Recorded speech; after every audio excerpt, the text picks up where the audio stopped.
इससे पूर्व में हमने पहली व्याख्या में देखा था कि किस तरह से डॉक्टर शेखर और डॉक्टर विनय आपस में बात कर रहे हैं और डॉक्टर शेखर स्पष्ट करने का प्रयास कर रहे हैं कि किस तरह से स्थूल शरीर और सूक्ष्म शरीर दोनों अलग अलग होते हुए भी एक दूसरे पर आधारित हैं। डॉक्टर शेखर, इस स्थूल शरीर में सूक्ष्म शरीर है, इसका पता जानते हो कैसे लगता है? विनय, बतलाइए। शेखर, इसका पता हमारी सांस से लगता है। ये सांस देखो, देखो यह सांस। नाक के सामने हाथ ले जाते हैं। विनय, जी, यह सांस कितने वर्षों से चल रही है, सोते जागते रुकने का नाम ही नहीं लेती। क्यों विनय, तुम्हें कभी सांस लेने से थकावट महसूस हुई है? विनय, जी नहीं। शेखर, कभी तुमने सोचा है कि इतने वर्षों से सांस ले रहे हैं, एक दिन आराम कर फिर सांस लेना शुरू करेंगे। एक ही काम करने से थकावट आती है ना, मोनोटोनी। फिर एक तरह से सांस लेने में थकावट क्यों नहीं मालूम पड़ती? शरीर के अन्य अवयवों की भांति सांस लेने में भी थकावट होनी चाहिए। विनय, इस स्थूल शरीर में सूक्ष्म शरीर है। शेखर, हाँ, सूक्ष्म शरीर आकाश है। विनय, जी। देखिए, आपसी चर्चा के माध्यम से शेखर यह स्पष्ट करना चाह रहा है कि हमारा भौतिक शरीर और आध्यात्मिक शरीर दोनों अलग अलग हैं, या इसको आप इस रूप में समझ सकते हैं कि किस तरह से शरीर के बिना आत्मा जो है वह भूत होती है, उसी तरह से आत्मा के बिना शरीर शव हो जाता है। आप स्पष्ट हो सकते हैं कि जब हम शरीर के बिना आत्मा को देखता हुआ घूमते हुए देखते हैं तो हमें ऐसा लगता है जैसे वह भूत है। भूत कुछ नहीं है, वह हमारी आत्मा का एक रूप है जो कि शरीर के बिना हमें जब वह अदृश्य रूप में महसूस होता है तो हमें लगता है कि यह अज्ञात शक्ति ना जाने क्या है और हम उससे भयभीत हो जाते हैं। डॉक्टर शेखर का मानना है कि सूक्ष्म शरीर से अर्थात आत्मा से किसी प्रकार के भय की आवश्यकता नहीं है, अपितु यह दोनों एक दूसरे पर आधारित हैं। शेखर इसी बात को स्पष्ट करते हुए यहाँ स्पष्ट करता है, यह आकाश हमारे शरीर के कण कण में फैला हुआ है।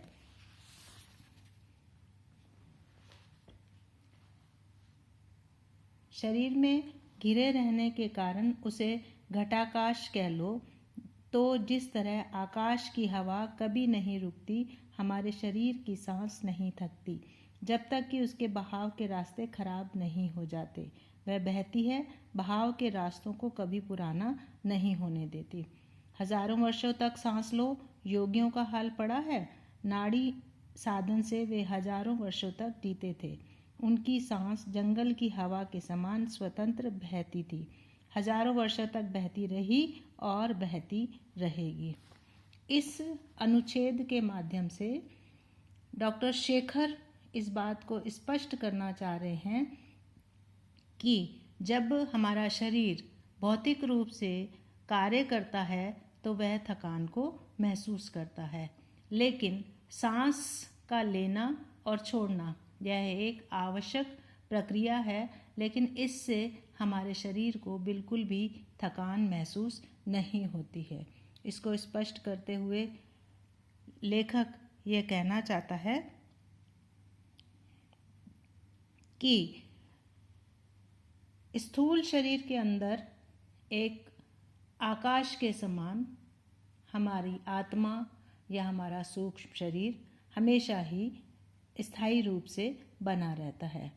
यह आकाश रूपी सूक्ष्म शरीर हमारे स्थूल शरीर से घिरा रहता है, जो कि हमें दिखाई नहीं देता है। जिस प्रकार आकाश में हवा का अस्तित्व हमेशा ही बना रहता है, यह एक वैज्ञानिक सत्य है और इस अस्तित्व के बने रहने से, निरंतर प्रवाहित होने से ही व्यक्ति के जीवन में जीवंतता रहती है। अर्थात व्यक्ति हवा के बिना जीवित नहीं रह सकता, लेकिन जिस तरह से वह हवा को देख नहीं पाता, लेकिन उसके बिना एक क्षण भी सांस लेने के बिना उसका जीवन मुश्किल है। अगर हवा ना हो, व्यक्ति सांस नहीं लेगा तो वह मृत्यु को प्राप्त हो जाएगा। और हवा का लेना या ऑक्सीजन का लेना या सांस का लेना जिस तरह से अनिवार्य है, उसी तरह से अगर उसे छोड़ा ना जाए तो भी हमारी मृत्यु निश्चित है। लेकिन यह सांस का लेना और छोड़ना दोनों ही अत्यधिक महत्वपूर्ण स्थिति अपने आप में बनाए रखते हैं। दोनों का समान रूप से चलना आवश्यक है, सांस का लेना और सांस का छोड़ना। जीवन में यह अंतिम सत्य है कि जिस तरह से निरंतर प्रकृति में हवा प्रवाहित रहती है, लेकिन वह कभी थकती नहीं है, कभी रुकती नहीं है, उसी तरह से मनुष्य की सांसें भी लिए जाने की क्रिया और छोड़ने की क्रिया में कभी भी थकान को महसूस नहीं करती हैं। जिस दिन हमारी सांसें थक जाती हैं, उस दिन व्यक्ति की मृत्यु निश्चित हो जाती है। लेकिन यह जीवन की एक स्वाभाविक प्रक्रिया है कि स्थूल शरीर में हवा का लिया जाना और उसे छोड़ना अनिवार्य है। जब तक हमारी सांस में या हमारे स्थूल शरीर में सांस रूपी हवा का बहाव सही रूप से चलता रहता है, उसमें कोई रुकावट नहीं आती है, तो वह हमारे जीवन का कारण बनता है। यह प्रकृति प्रदत्त एक स्वाभाविक क्रिया है। इसलिए सांस के बहाव के रास्तों में सचेत होकर बिना बाधा के हवा जो है वह सदैव प्रवाहित रहती है। और इस दृष्टि से हम यह देख सकते हैं कि योगी प्राणायाम द्वारा हमेशा सांस को लेना और सांस को रोकने के माध्यम से हजारों वर्षों तक जीवित रहते हैं।